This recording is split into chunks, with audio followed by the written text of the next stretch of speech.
Welcome to Money Through Ease, the podcast that helps small business owners overcome limiting beliefs and take control of their financial agency. I'm your host, Regan Bashara, founder of All Ease Accounting. Join us as we explore ways to empower yourself and achieve financial success with ease. Welcome to Money Through Ease. I'm your host, Regan Bashara, founder of All Ease Accounting. I'm your numbers witch and bookkeeper. I'm so happy to have you tuning in today. If this is your first time tuning in, I would love it if you could please leave a rating or review of this podcast. Let me know what your thoughts are about it. If you've been listening for a while and you still haven't rated or reviewed, shame on you. Just kidding. We don't shame people here. But if you could leave me a review, that would be amazing because I am trying to reach more people with these topics, with my work. I want to help entrepreneurs become more financially literate and empowered by their business data. Last week, I talked to you about business retreats, and I told you on that episode that I was going to share what we did on my business retreat with my coach, and then I didn't.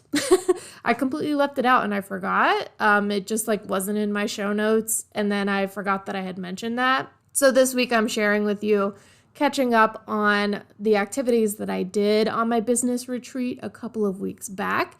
I went to Kansas City. We spent some time working on developing my digital course, Mind the Gap, which if you listen to my ads, you know what that is already, sort of. And I expect to be able to release that course sometime in 2024. I got a lot of work done on the content of it. I also developed some marketing strategies that I can start implementing now to get to where I want to be by the time that course gets launched. Things that I also did in Kansas City include taking a walk for my stupid little mental health. I woke up early on my second day there because I had gone to sleep very early because I had my first flight out was at 5 a.m. on the first day. So I was very tired and I woke up super early the next day. I decided to take a walk. It's a really cool city. I'd never been to Kansas City before, and that's Kansas City, Missouri. I really have never been to the Midwest, and it was very nice. If you're a Midwestern person, shout out to y'all up there. I'm in the South. I'm in Louisiana. And so while the Midwestern and Southern cultures do kind of have some overlap, they are pretty different. So it was interesting to see a different culture from where I live. The funny thing about Kansas City is that of course, there's so many amazing places to eat and there's all sorts of brunch spots. And we ate so good while I was there. All the places we went to were amazing. And it turns out that I ate mostly vegetarian dishes, which was entirely coincidental. I am not a vegetarian. I'm a happy meat eater. If you're in the Midwest or in the South, you're probably a meat and potatoes gal like me, or guy, or non-binary person. So me eating vegetarian while I was there was coincidental, but it was so good. If you are somebody that likes to travel in America, specifically in the United States, and you've never been to Kansas City, I actually can highly recommend it. Very cool city. Very intentional urban planning has happened there, obviously, over the last couple of decades. Very cool spot. I had a little bit of a mini panic attack on the plane ride to Kansas City, and just some things going on with my body, and sometimes I get a little too in my head, and then, you kind of start having phantom symptoms of whatever you imagine your body could possibly have going wrong. So that was kind of happening. But I coached myself through takeoff and I breathed through it. And then as soon as we hit cruising altitude, I passed out. So I was good, but I don't know. I just figured I'd share that with y'all because I do deal with anxiety. And I want you to know that if you deal with that as well as a business owner, you're not alone. I get it. One thing that we did that was super amazing and unplanned was we visited the National Toy and Miniature Museum, conveniently located in Kansas City. One of my social media scrolling hyperfixation things, one of my favorite types of videos to watch is people making miniatures or designing what's called book nooks. A book nook is a pretty much a diorama that you used to do in middle or elementary school, really, middle school maybe.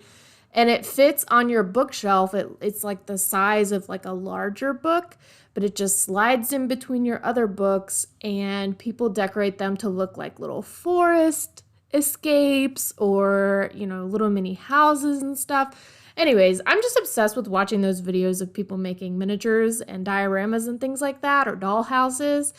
And when I mentioned this, my coach was like, "Oh, I know where we're going today." And it turns out that Kansas City has the National Toy Miniature Museum, and it was amazing. It was incredible. I took a lot of videos and pictures, and I will be making some videos with all of that clipped in. So if you also like looking at tiny things, please make sure you're going to go follow me on my social medias to watch those videos. It was super fun and amazing and just mind-blowing. Like, they had a pair of fleas, like bugs, microscopic bugs, dressed up in like tiny clothing, and you had to look at them through a microscope in order to see the detail on it. Like, that's how tiny some of this stuff was. Anyways, let's get right into today's topic. Today's topic is you can either make it work or you can go make more money. And this is specifically about whether or not you want to spend money on something for your business. So this could be a business expense that you want to make in order to buy something and get or invest in your business, get a return on purchasing something in your business. This could be you wanting to purchase a piece of equipment that's going to help you produce more. This could be hiring a workforce, whether you need to hire one employee, you need to hire more employees than you have right now. This could also be you deciding that you want to start outsourcing certain tasks. Now, you can outsource client work. You can also outsource admin work, so things like social media marketing or email marketing or bookkeeping, all of these things that you can hire out an independent contractor to do. Maybe you want to do any of these things. All of these require that you spend money on something for your business. Now, I don't believe that anything truly exists in a binary fashion like this, that you can either make it work or you can make money. It's either or, and if it's neither, then it doesn't exist. I don't think that's actually how the world works, but this is how I'm looking at it. You either have the ability to make it work right now, and we'll talk about what that looks like, or if you don't have the ability to make it work right now, make that expense work for your business, aka have the cash flow to support that, or you can make more money right now so that you can make it work. Now, I don't think that this is a true binary. The other option would be choosing not to make it work, not to make the purchase, etc. But for the sake of this topic, let's say that you've decided no matter what, you are going to take whatever actions you need to do this thing for your business. So let's operate under that assumption together. This is the binary we're working with. You either make it work right now, or you go make more money so that you can make it work. And we're going to take a quick break and we'll be right back. Ready for an accounting date with an expert bookkeeper? Sign up for a fourth quarter fling. I'll send you a customized workbook, expert insights about your business, and you get a one-on-one virtual call with me. Plus, an early bird bonus awaits if you sign up by October 1st. It's cuffing season, so let me take your business on an accounting date. Find all the details in the show notes and secure your spot now. Also, y'all, this is just crazy to me that I'm on my 41st podcast episode, and I've actually done some bonus episodes in between there. So this isn't even my 41st. It's been more than that, but I'm just like so proud and shocked and proud, but mostly shocked at myself for sticking with it for this long, and to keep going. And I have more things that I want to talk to you about and share with you. So just a quick shout out to me that I'm on number 41, and that's pretty freaking cool. So anyways, our topic today is that you can either make it work in your business right now, or you can go make more money so that you can make it work. And let's look at how you can make it work right now. So if you've decided that you want to spend money on your business, you have an expense that you want to make in order to get some sort of investment in your business, You have a piece of equipment you want to buy. You want to hire a workforce. You want to start outsourcing tasks to free up your time in your business. You've decided you're ready to spend some money. We need to figure out how much that is going to cost you. Number one, let's figure out if you're going to pay for something full price right now and how that will affect the balance of whatever savings you have for your business, whatever cash reserves you've got in your business. So just cash sitting on hand. What does your cash flow look like? Do you have upcoming payroll that you need to be concerned about paying other people and not spending all of your money on this one thing? I have a story that I like to tell of a previous client that called me while they were test driving a new vehicle. They called me from the vehicle and they were like, "Hi, do I have enough money in my account to buy this today?" And I was like, technically, yes, your bank balance does have that money. However, you've got this many people on payroll and we're running payroll next week. I recommend against draining your cash reserves for anything. I don't care how good it is. I don't care how shiny it is. I don't care what kind of features you've got going on.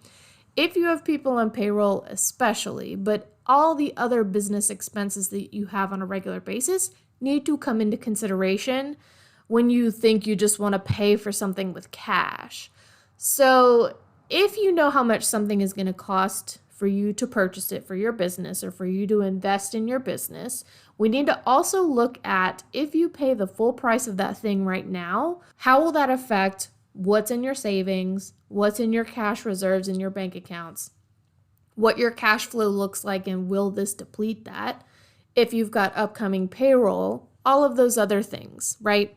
How do we know this? How do we look at this? How do we evaluate this? We pull our financial reports. We pull our profit and loss, our balance sheet, and our statement of cash flows. Those are the 3 reports that I recommend that you look on a regular basis every single month. But this is also what we pull when we want to evaluate whether or not to buy something, whether or not to invest in our business. That is really going to key us in to whether to pay for something full in cash, or if we need to use credit, or if we need to rely on financing, or if we just need to go make more money. So number 1, decide what you want to spend money on and how much it's going to cost, and then pull those reports and look at paying for it full price right now and how that would affect your finances. And then consider, are you going to pay for this thing on credit? So do you have enough available credit on like a revolving line, like a credit card?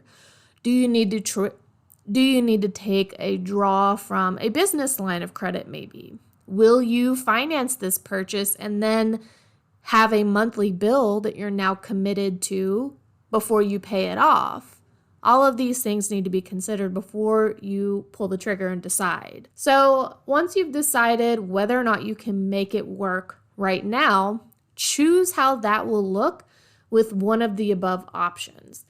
And here's the thing, you may benefit from shopping around if you're going to finance something or use credit. It might behoove you to look for some deals or to look for the best interest rate if you're going to finance it. If you don't have credit available to you, that is something that needs to be considered. You need to sit down and look at these reports, because if you go to the bank, any bank, and ask them to finance something for you, those are the reports that they're going to ask for. That is how they determine whether or not you and your business can afford to finance something. So pulling those reports first is going to arm you and empower you with the knowledge that you need to go advocate for yourself, to go negotiate for maybe a lower interest rate. Negotiate on the price of the thing. I don't care. It's your money, it's your credit, it's your business. Do what you got to do. But having the knowledge of what your numbers say up front is going to help you enter that conversation, enter that decision making from a much more empowered place. That's looking at whether or not you can make it work right now. Like we said before, this is not a true binary, but I think the other option here, if you're sure that you want to spend this money, You're sure that you want to make this purchase or invest in your business this way. Then the other option available to you is to go make more money right now. So first we need to write down how much money you would need to make either at one time or consistently on a regular basis moving forward in order to accomplish this goal. So look at what your current offers are in your business and the unit price. What is a unit price?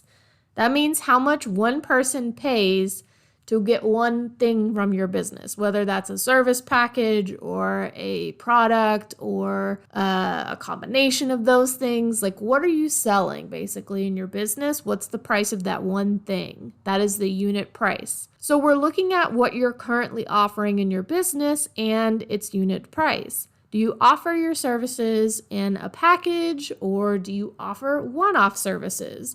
Maybe you do treatments, etc. Do you sell products? How much does each product cost? Let's get these numbers down on paper so that we can start doing some calculations.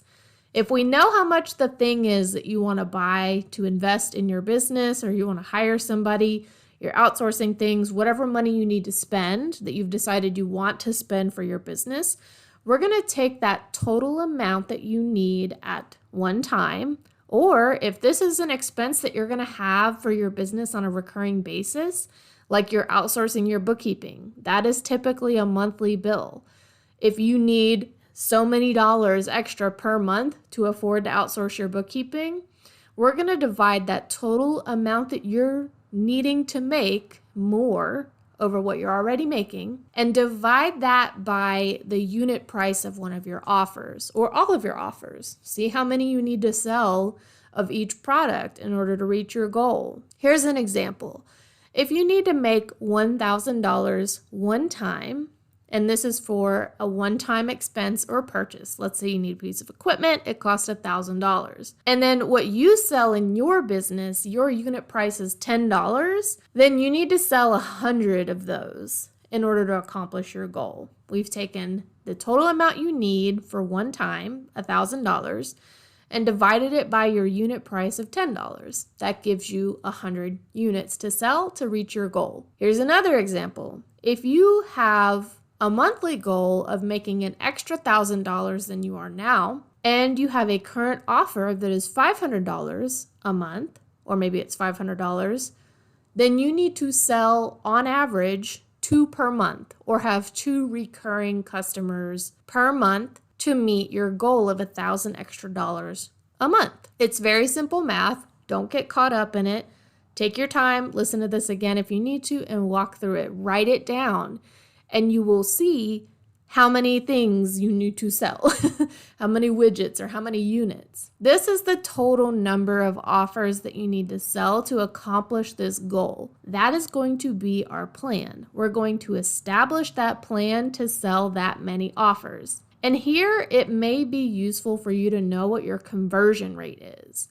Conversion rate just means how many people need to interact with your business in order for you to make a sale. So if you have X number of people come into your store or visit your website, and half of those people complete a sale or order something or hire you, then your conversion rate is 50%. Half of the people that interacted with you bought from you.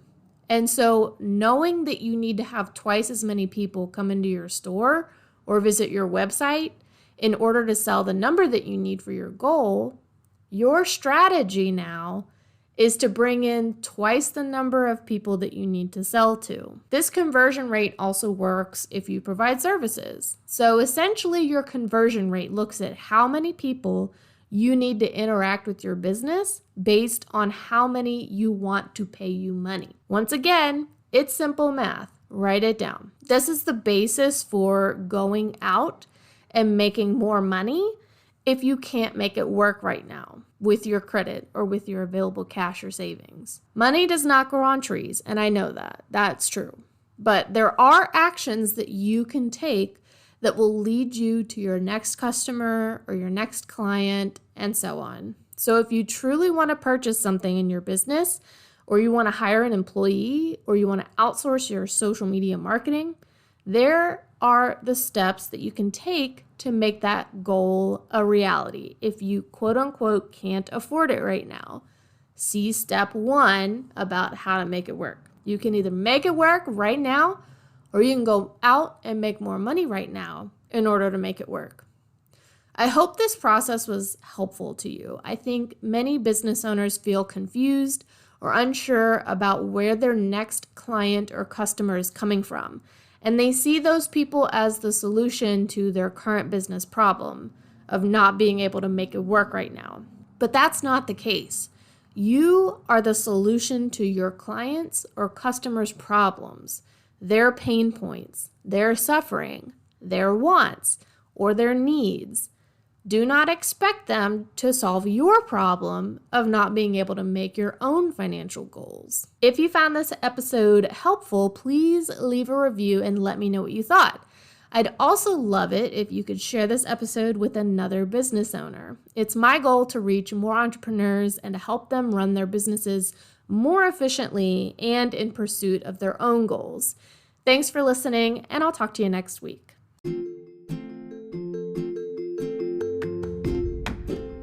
Thanks for tuning in to Money Through Ease. If you enjoyed this episode, make sure to subscribe to my email list to stay up to date on all the latest content. You can also follow me on social media at All Ease Accounting or facebook.com/accounting with ease for even more insights and updates. And if you're interested in learning more about my bookkeeping services, don't hesitate to schedule a complimentary consult today. Thanks again for listening, and I'll see you next time.